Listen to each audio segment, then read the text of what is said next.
Chers amis, Gmar Khatima Tova, comme vous le savez, dans la Tfila, depuis le jour de Rosh Hashanah jusqu'au jour de Yom Kippour, avec tous les Aseret Yemei Teshuvah inclus, au lieu de dire Ael HaKadosh, on dit Amelech HaKadosh. Pourquoi Amelech HaKadosh? Rashi explique, et il dit étant donné que durant ces jours-là, HaKadosh Baruch Hu joue son rôle de juge et qui nous juge tous, donc sa royauté s'exprime avec toute la splendeur et toute la grandeur. Et c'est la raison pour laquelle, au lieu de dire comme d'habitude le Dieu qui est saint, on dit le roi qui est saint. Généralement, on ne se trompe pas le jour de Rosh Hashanah, on a le Marzor face à nous, il faut vraiment vouloir se tromper pour se tromper. Par contre, ça peut arriver pendant la Aseret Yemei Teshuvah, pendant cette période de semaine durant laquelle la Tfila est à peu près habituelle, en dehors de quelques rajouts, ça peut arriver qu'on se trompe. Et soit qu'au lieu de dire Amelech HaKadosh, on dise Ael HaKadosh, soit qu'on ait un doute. Et il en va de même au sujet de Amelech HaMishpat. Alors j'aimerais, sans trop rentrer dans les pilpoulim, parce qu'il y en a énormément, essayer d'expliquer simplement cette halakha. Si quelqu'un a suivi son habitude et a dit Ael HaKadosh, s'il s'aperçoit immédiatement et qu'il se reprend, qu'il dit Ael HaKadosh, Amelech HaKadosh, c'est bon, il peut se rattraper. Ce laps de temps, vous devez le connaître, c'est ce qui s'appelle Torkede Dibour. Le temps que ça prend de dire trois mots, ce qu'on dit en général, Shelat Shalom la Rav, Shalom Alecha Rabbi. Les trois mots de comment vas-tu Rav? Bonjour mon cher Rav. Donc si j'ai dit Ael HaKadosh et que dans la seconde qui suit, les 2 secondes qui suivent, j'ai dit Amelech HaKadosh, c'est valable. Si par contre il y a eu plus de temps qui s'est passé, eh bien on considère que la bracha a déjà été faite. Or, c'est une bracha qui est fausse, parce que pendant ces jours-ci, on ne doit pas dire Ael HaKadosh, on doit dire Amelech HaKadosh. Et donc, la bracha de Ael HaKadosh n'est pas valable. Et donc, on reprend depuis le début. Vous allez me dire pourquoi depuis le début? Reprendre de HaKadosh? Réponse non. Les 3 premières brachot, elles sont considérées dans la halakha comme étant une seule entité. Un seul bloc. Et donc, si jamais il y a un problème, même dans la 3e bracha, on recommence depuis le début. Ça, c'est au sujet de Ael HaKadosh. Si on a un doute, quelqu'un arrive à je ne sais pas exactement quel endroit de la Tfila, et il a un doute. Est-ce qu'il a dit Ael HaKadosh ou est-ce qu'il a dit Amelech HaKadosh? Il a un véritable doute. Disent les décisionnaires que, d'une façon générale, l'homme, machinalement, il récite ce qu'il a l'habitude de réciter. Donc, si jamais il a un doute, eh ben, on imagine qu'il a dû dire Ael HaKadosh, comme il a l'habitude de le dire toute l'année. Dans les 365 jours de l'année, pendant 355, on dit Ael HaKadosh. 10 jours, on dit Amelech HaKadosh. Là, dans le doute, on imagine qu'il a dit, pas comme il faut, qu'il a dit Ael HaKadosh, parce que c'est son habitude. Dit le Rav Ovadia Yosef, et que se passe-t-il s'il se rappelle qu'il a dit Zochenu Lechaim? Donc, il s'est rappelé au début de la tfila qu'il était un petit peu quand même dans les Aseret Yemei Teshuvah. La preuve, il a dit Zochenu Lechaim Lechafes Bechaim. Mais il a un doute s'il a dit Amelech HaKadosh ou pas. Et bien, il doit reprendre depuis le début. Ça, c'est en ce qui concerne la bracha de Ael HaKadosh. Maintenant, il faut savoir autre chose. Pendant cette période-là, au même titre qu'on dit Amelech HaKadosh, au moment où on dit Melech Ohev Tzedaka u'Mishpat, le roi qui aime la justice et le droit, eh ben, on dit à ce moment-là, au lieu de dire Melech, on dit Hamelech, Hamelech HaMishpat, le roi du jugement. Et à nouveau, il y a la question qui va se poser. Si quelqu'un n'a pas dit Amelech HaMishpat, mais qu'il a dit Melech Ohev Tzedaka u'Mishpat, comme il a l'habitude de le dire durant toute l'année, est-ce qu'il est quitte ou pas? Or là, on a affaire à une grande marloquette Rishonim. Certains Rishonim, Rabbeinu Yona, et c'est comme ça que le Rama a tranché, ils disent, attends, là il y a une grande différence.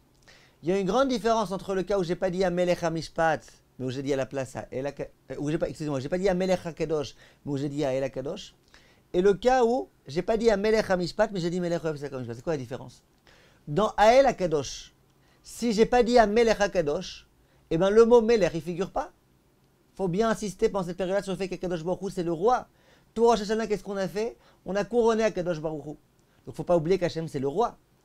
Donc si je n'ai pas dit Amelech HaKadosh, mais que j'ai dit Ael HaKadosh, l'essentiel de la bracha ici pendant ces jours-là est manquant. Et donc c'est un problème. Par contre, dans le cas de Melech Ohev Tzedaka u'Mishpat, même si je n'ai pas dit Hamelech HaMishpat, le roi du Mishpat, mais j'ai quand même dit, comme je dis toute l'année, Melech Ohev Tzedaka u'Mishpat. Donc le mot Melech, je l'ai récité. Dit Rabbeinu Yonah, c'est la raison pour laquelle, et c'est comme ça que le Rama va dire, même si j'ai pas dit à Melech HaMishpat, si j'ai dit Melech Oev Tzedaka Mishpat, c'est bon. Il faudrait vraiment que je cherche les problèmes et que je dise à elle, Oev Tzedaka Mishpat, pour que là on dise que c'est pas bon. Mais personne ne dira ça, puisque toute l'année on est habitué à dire Melech Oev Tzedaka Mishpat. Par contre, d'autres décisionnaires, le Rif et le Rambam, et c'est dans ce sens-là que Shulchan Aruch va aller, vont dire non, non, non, non, non, non, non. Ael HaKadosh, Amelech HaKadosh d'une part, ou Melech Oev Tzedaka Mishpat et Amelech HaMishpat, c'est exactement la même chose. Si j'ai pas dit Amelech HaMishpat, je ne suis pas quitte. Je suis pas quitte et donc quoi? D'où je dois recommencer? Depuis le début de la tfila? Non. On a dit, toutes les 3 premières bénédictions, c'est un bloc. Les 3 dernières, c'est un bloc. Et au milieu, c'est plus un bloc à part. Chaque bénédiction, elle est à part. Donc si j'ai dit Melech Oev Tzedaka Mishpat, au lieu de dire Amelech HaMishpat, dit au Shulchan Aruch, je reprendrai depuis cette fameuse bracha. Hashiva shofetenu kevarishona veyoatzenu kevatechila. Après vous allez me dire, mais c'est bizarre. Parce que Rabbeinu Yonah, il a raison. Qu'est-ce qu'il y a si j'ai pas dit Amelech HaMishpat, mais j'ai dit Melech Oev Tzedaka Mishpat? En fait, les décisionnaires, ils disent que non. Parce qu'il y a une grande différence entre Melech Oev Tzedaka Mishpat et Amelech HaMishpat. Melech Oev Tzedaka Mishpat qu'on récite pendant toute l'année, ça veut dire le roi qui aime lorsque les juifs se comportent avec droiture. Hachem il est heureux au moment où les Dayanim exercent la loi comme il faut. Hachem il est heureux, Hachem il aime ça. Melech Oev, le roi qui aime, lorsqu'il y a dans le monde Tzedaka Mishpat. Et la preuve que rapportent les décisionnaires, il y a écrit dans le Shibbolei Aleket, Kasher Amar HaKadosh Baruch Hu ve'ele HaMishpatim asher tasim lifnehem. Comment HaKadosh Baruch Hu a donné la paracha de Mishpatim? Voici les lois que tu donneras au Bnei Israël. Patru malaché hasharet ve'amru Baruch ata Hashem melech ohev tzedaka u'mishpat. Immédiatement, les anges ont pris la parole et ont dit melech ohev tzedaka u'mishpat. Donc on voit que le mishpat qu'Hachem aime et qui est insinué dans cette bracha-là, c'est le mishpat qui est exercé par l'homme de la Torah, les Dayanim, dans le Bet Din, dans le tribunal des Dayanim. Très bien. Donc ça, c'est Melech Oev Tzedaka Mishpat. Par contre, un Melech HaMishpat, c'est pas que Hachem il aime quand nous on fait le Mishpat, c'est que le roi lui-même fait le Mishpat. Donc il y a une grande différence. C'est la raison pour laquelle, Halakha le Maaseh, les Ashkenazim, s'ils ont dit Melech Oev Tzedaka Mishpat au lieu de dire Melech HaMishpat, ils sont quittes. Pas peine de recommencer. Évidemment, s'ils se rappellent dans le laps de temps de Torque et des Dibour, il a dit Melech Oev Tzedaka Mishpat, c'est bon. Mais s'il ne s'est pas rappelé à ce moment-là, tant pis, il est quand même quitte. L'opinion de Shulchan Aruch est de dire que si tu as dit Melech Oev Tzedaka Mishpat, tu n'es pas quitte. Et si tu as fini ta tefila jusqu'au bout, tu dois recommencer depuis le début. Si tu t'es aperçu en plein milieu de la tefila, eh ben tu reprendras à Hashiva Shoftenu Kevarishona. Le Ben Ishraï, qui est un grand posek Sfarad, lui il dit moi je vais dans le même sens que le Rama, que Rabbi Moshe Isserles.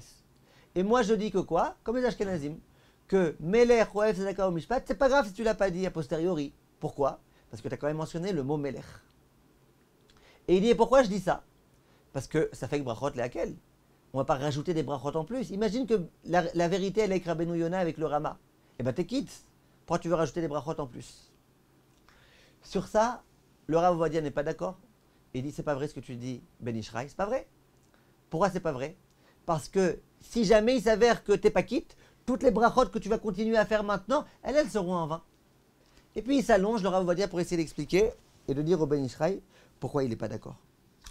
Maintenant, si jamais la personne a déjà fini la tfila et qu'elle s'est aperçue qu'elle n'a pas dit Melech Oev Tzedaka Mishpat et qu'elle doit recommencer depuis le début, alors là le Rav Ovadia il donne un conseil et il dit le mieux c'est de poser une condition. Si je suis vraiment quitte, comme dit le Rama et le Ben Ishraï et compagnie, ben je suis quitte. Cette bracha là, que ce soit un cadeau pour Akadosh Baruch Hu, tfilat nedava. Par contre, si jamais je ne suis pas quitte, eh ben cette tfila c'est une obligation et je la récite en tant qu'obligation. Personnellement, j'ai un conseil à donner. Une personne qui se trouve pendant la tfila, imaginez par exemple, elle a dit Melech Oev Tzedaka Mishpat, il y a quelques secondes qui sont passées, et maintenant elle se rappelle. Or on a dit, d'après le Rama, elle ne pourra pas reprendre à partir de Hashiva Shoftenu. D'après le Shulchan Aruch et le Rav Ovadia, il devra reprendre depuis Hashiva Shoftenu. Moi j'ai un conseil. Ce conseil-là, ce n'est pas le mien, je le tire des propos du Chafetz Chaim. Le Chafetz Chaim, il dit, que se passe-t-il dans le cas où une personne se trouve à, par exemple, la fin des 3 premières brachot, il se trouve par exemple à Takadosh, et puis il s'est aperçu qu'il n'a pas eu de kavana dans les premières brachot. Que faire? Chafetz Chaim, il a un conseil. Il dit, si tu es dans une tfila où il y a une chazara, on va reprendre, l'officiant il va reprendre la prière. Eh bien, attends qu'il reprenne. Au moment où il va reprendre, eh ben, aie l'intention de t'acquitter de chaque mot qu'il dit. Quand tu as l'intention de t'acquitter, et lui, il a bien évidemment l'intention d'acquitter tout le tzibour, toute la communauté. Donc c'est comme si c'était toi qui avais dit. Simplement, là, au moins, il va dire ces mots-là, et l'intention de t'acquitter. Si tu as l'intention de t'acquitter, et pas que de t'acquitter, tu as l'intention des mots qui sont dits, et ben c'est comme si tu avais dit. Comme ça, tu peux après continuer tranquillement. Et ben là, pareil. T'as qu'à attendre la chazara du Shaliach Tzibour. Chaque mot qu'il dit depuis Hashem Sefatay Tiftar jusqu'à Baruch Ata Hashem Amelech HaMishpat et l'intention de t'acquitter. Et après, tu continues. Tu continues, comme ça, tu quittes d'après tout le monde. C'est mon conseil que j'emprunte du Chafetz Chaim à propos d'un autre sujet, comme je vous ai dit, mais qui, à mon avis, est très vrai. Kol Tov, mes chers amis, à très bientôt et Gmar Chatima Tova.